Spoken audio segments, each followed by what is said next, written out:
नमस्कार, आदाब। आपके साथ मैं स्मिता शर्मा हूँ। आप देख रहे हैं मेरा YouTube station Smita Sharma journalist. दोपहर के 1:30 बज रहे हैं जब हम दिन की सबसे बड़ी खबर की तमाम पहलुओं के साथ आपके साथ मुखातिब होते हैं और लगातार हमारी नज़र बनी हुई है पूरी दुनिया की ही तरह ईरान युद्ध पर। 28 फरवरी से इसकी शुरुआत हुई। आज लगभग 6 हफ्ते का वक्त गुजर चुका है। अमेरिका अभी तक इस जंग को ख़त्म नहीं कर सका है। हालांकि डोनाल्ड ट्रंप हर रोज़ ज़रूर ये दावे करते हैं कि उन्होंने ईरान के सेना को नेस्तनाबूद कर दिया है, ईरान के परमाणु कार्यक्रम बैलिस्टिक मिसाइल प्रोग्राम को बहुत हद तक उन्होंने रिड्यूस कर दिया है, उनकी क्षमता को घटा दिया है। आज की जो बड़ी खबर है वो है यूएनडीपी से, यानी कि यूनाइटेड नेशंस डेवलपमेंट प्रोग्राम से, जिनकी एक रिपोर्ट आई है जिसमें कहा गया है कि दुनिया भर में कम से कम 3 करोड़ 20 लाख लोग गरीबी की आग में झोंके जा सकते हैं इस युद्ध की वजह से। और आपको लगातार जो है ऑलरेडी इसके नतीजे देखने को मिल रहे हैं। ऊर्जा संकट के तौर पर नोएडा में जो कुछ हुआ, एक दिन पहले जिस तरीके से कर्मचारी सड़कों पर निकल कर आए हैं भारी तादाद में, जितनी प्रोटेस्ट देखने को मिल रही है, जितनी आगजनी हुई, गाड़ियों को आग लगा दिया गया, ताबड़तोड़ जो है पत्थरबाजी की खबरें आई। और ये वो प्रोटेस्ट्स हैं जो 3 अप्रैल से शुरू हुए थे गुरुग्राम से। गुरुग्राम में मानेसर में आपके जो होंडा की प्लांट है वहाँ से उसकी शुरुआत हुई। बार बार ये कर्मचारी मांग रहे हैं कि आप हमारे मिनिमम वेजेस को बढ़ाएं, और मिनिमम वेजेस में जहाँ हरियाणा ने कहा कि हम 35% तक ज़्यादा इसको बढ़ाएंगे, नोएडा में पूरे कई घंटों तक चले आगजनी और तोड़फोड़ के बाद में हमने देखा कि नोएडा की डीएम मीडिया के सामने आई। उन्होंने कहा कि 2-3 दिनों से इंडस्ट्रियल हाउसेस के साथ में बातचीत जारी थी और उनको कुछ दिशा निर्देश दिए गए हैं, जिसमें उन्होंने कहा कि जो वर्कर्स हैं उनको कम से कम 1 साप्ताहिक अवकाश, 1 वीकली ऑफ ज़रूर मिले, और वीकली ऑफ के दिन में अगर उनसे काम करवाया जाता है तो उस दिन उनको डबल जो है उनका डेली वेजेस मिले। साथ ही उनकी बोनस वो 30 नवंबर के पहले उनको दे दी जाए, और ओवरटाइम का जो अमाउंट है उसको भी दोगुना किया जाए। एक सेक्सुअल हरासमेंट और हरासमेंट कंप्लेन नंबर्स भी दिए गए हैं कि उस पर भी जो है ये वर्कर्स, जिनमें महिलाएं पुरुष शामिल हैं, वो फ़ोन कर सकते हैं अगर इंडस्ट्रीज़ कंप्लाई नहीं कर रहे हैं। लेकिन नोएडा के डीएम ने उनके जो मिनिमम वेजेस हैं उसको बढ़ाने को लेकर कोई आश्वासन नहीं दिया। और इसके पीछे, इस पूरे प्रोटेस्ट के पीछे एक बहुत बड़ी ट्रिगर यही मानी जा रही है कि ये एक माइग्रेंट कम्युनिटी है, दूसरे राज्यों से आकर कॉन्ट्रैक्चुअल लेबर के तौर पर काम कर रहे हैं। परमानेंट गैस कनेक्शंस नहीं है, पाइपलाइन कनेक्शंस नहीं है। 5 किलो के सिलेंडर्स जो ये आमतौर पर ब्लैक पर खरीदते हैं, हर किसी के लिए मुमकिन नहीं है कि आप जाकर वैध जो है कनेक्शंस ले सकें। तो कहीं ना कहीं ये जो एनर्जी की जो क्राइसिस चल रही है हॉर्मुज़ स्ट्रेट की नाकेबंदी की वजह से, और उसका पूरा असर दुनिया भर में देखने को मिल रहा है। भारत अछूता नहीं है, भारत एक डेवलपिंग इकोनॉमी है। इस पर मैंने 2 लोगों से बात की है, मिताली निकोर से और प्रोफेसर संतोष मेहरोत्रा से। वो बातचीत आप देख सकते हैं यूट्यूब चैनल पर।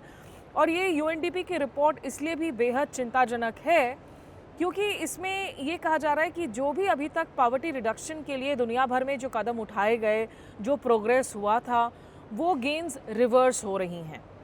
और इसका ये जो अनइक्वल हम एक दुनिया की बात करते हैं, जो हैव्स और हैव नॉट्स के बीच में जो डिफरेंसेस हैं, जो कोविड महामारी के वक्त से और ज़्यादा साफ होकर उभर कर आया, इसका असर देखने को मिल रहा है।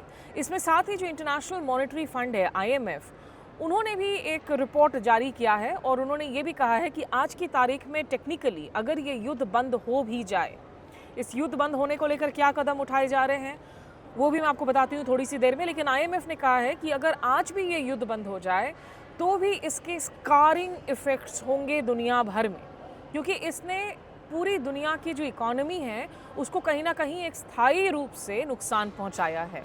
तो इसके बहुत ही जो हैं ट्रॉमेटिक इफ़ेक्ट्स हो रहे हैं इकोनॉमी पर। उससे रिकवर करना आसान नहीं होगा, क्योंकि आपको पता है कि हॉर्मुज़ स्ट्रेट की अगर माइनिंग कर रखी है ईरान ने, उसको डी माइनिंग करने में भी वक्त लगेगा, और डी माइनिंग करने के लिए जिस तरह की एक्सपर्टीज़ चाहिए दुनिया भर में, उनकी संख्या कम बताई जाती हैं। डी माइनर्स हैं, यूके में हैं, यूरोप में हैं, लेकिन नेटो का जो हाल है वो डोनाल्ड ट्रंप के साथ मिलकर हॉर्मुज़ स्ट्रेट को खुलवाने के मूड में नहीं है।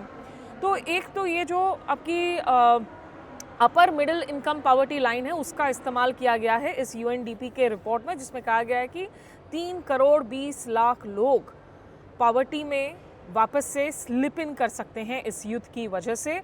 और इस युद्ध का असर ग्लोबल सप्लाई चेन्स पर जब पड़ता है तो फ्यूल, ईंधन के साथ साथ यूरिया, फर्टिलाइज़र भारत में अभी जब सोइंग सीजन्स शुरू होते हैं दूसरे हमारे क्रॉप्स के, आप सोचिए कि किसानों पर कितना बोझ पड़ेगा अगर यूरिया की कमी होती है, फर्टिलाइज़र्स की कमी होती है, जिसको लेकर लोग ब्रेसअप कर रहे हैं।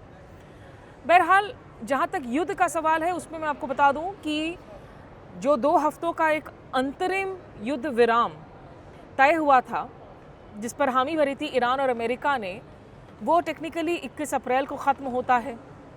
अब एज ऑफ नाउ 21 अप्रैल तक ये युद्ध विराम चलेगा या उसके पहले ख़त्म हो जाएगा, वो देखने वाली बात होगी। सेंटकॉम, सेंट्रल कमांड की तरफ से ये बयान आ रहे हैं कि सेंटकॉम तैयार हैं, क्योंकि डोनाल्ड ट्रंप ने कहा है कि हॉर्मुज़ स्ट्रेट में वो अमेरिकी नेवी के ज़रिए वहाँ ब्लॉकेडिंग करवाएंगे। जो जहाज़ हॉर्मुज़ स्ट्रेट से गुजर रही हैं, अगर वो ईरान को कोई टोल दे रही हैं तो उनको रोक दिया जाएगा। डोनाल्ड ट्रंप ने ये कहा था कि या तो हॉर्मुज़ स्ट्रेट सबके लिए खुले या किसी के लिए ना खुले, और सेंटकॉम ने ये कहा कि हम उन्हीं जहाज़ों को रोकेंगे जो ईरानियन बंदरगाह तक जा रही हैं या वहाँ से आ रही हैं। जो ट्रांजिट कर रही हैं सिर्फ हॉर्मुज़ स्ट्रेट से, उनको हम नहीं रोकेंगे। जिसमें ये ज़रूरी चिंता वाली बात है कि अगर भारत का एक जहाज़ यहाँ से गुज़र रहा है, हालांकि ईरान के एम्बेसडर ने कल शाम एक बयान में कहा कि भारत ने हमने भारत से कोई टोल नहीं वसूला है, आप भारत सरकार से पूछ लीजिए। लेकिन अगर आप सोचिए कि भारत के किसी जहाज़ को अमेरिकी सेना रोकने की कोशिश करती है तो तब क्या होगा। उसी तरीके से अगर चीन का एक जहाज़, क्योंकि चीन के रिश्ते जो हैं सुदृढ़ है ईरान के साथ और रशिया के साथ में, चीन के जहाज़ को अगर अमेरिकी वॉरशिप्स रोकने की कोशिश करते हैं, क्या आपको लगता है कि चीन आसानी से मान जाएगा? तो ये पूरा सिचुएशन ब्लो अप कर जाएगा। वैसे ये भी कहा जा रहा है कि डोनाल्ड ट्रंप ने पूरी तरीके से रिजेक्ट नहीं किया है, दरवाजे खुले हुए हैं। जो पहली दौर की बातचीत हुई इस्लामाबाद में, जिसे इस्लामाबाद टॉक्स का नाम दिया गया, जिसमें अमेरिका की तरफ से टॉक्स को लीड कर रहे थे जेडी वैंस जो उनके उपराष्ट्रपति हैं, उनके साथ थे जैरेड कुशनर डोनाल्ड ट्रंप के दामाद, और स्टीव विटकॉफ जो कि मिडिल ईस्ट में डोनाल्ड ट्रंप के विशेष राजदूत हैं। 1979 के इस्लामिक रेवोल्यूशन के बाद से ये पहला हाई लेवल फर्स्ट विजिट और एक टॉक्स हैं अमेरिका और ईरान के बीच में, जो इतने ऊंचे स्तर पर हुए जहां अमेरिका के उपराष्ट्रपति शामिल हुए। ईरान की तरफ से लीड किया इस डेलीगेशन को ईरान के स्पीकर गालिबाफ ने, उनके साथ अब्बास अराक्ची, उनके विदेश मंत्री, उनके सेंट्रल बैंक के गवर्नर, IRGC के कमांडर्स, नेशनल सुप्रीम काउंसिल के मेंबर्स, एक बड़ी टीम थी।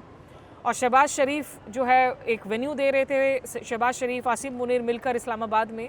तो अब ये खबरें CNN के हवाले से आ रही हैं कि डोनाल्ड ट्रंप ने कम्प्लीटली बातचीत के दरवाजे को बंद नहीं किया है। हो सकता है कि 21 अप्रैल के पहले एक दूसरे दौर की बातचीत हम देख सकें। तो डोनाल्ड ट्रंप ने कहा है कि देखिए, आप अपने परमाणु कार्यक्रम को पूरी तरह से गिव अप कर दीजिए, यूरेनियम एनरिचमेंट आपका ज़ीरो होना चाहिए और हॉर्मुज़ स्ट्रेट को आप खोल दीजिए। और ये तीनों ही शर्तें ईरान को नामंजूर हैं। हॉर्मुज़ स्ट्रेट उनके लिए स्ट्रेटेजिक लीवरेज है। और उन्होंने कहा है कि परमाणु कार्यक्रम को लेकर भैया पहले हम बातचीत कर चुके हैं। 2015 में JCPOA का हिस्सा थे, समझौते से आपने पुल आउट किया 2018 में, और जब हम बातचीत करने के लिए आपके साथ आते हैं तो आप हमारे साथ धोखाधड़ी कर देते हैं, आप हम पर हमले कर देते हैं। तो ईरान चाह रहा है कि आप जो है हमें अंतर्राष्ट्रीय गारंटी दीजिए कि आने वाले वक्त में आप ईरान की संप्रभुता की इज्जत करेंगे और हम पर रह कर जो है इजराइल और अमेरिका साथ मिलकर हमले नहीं करेंगे।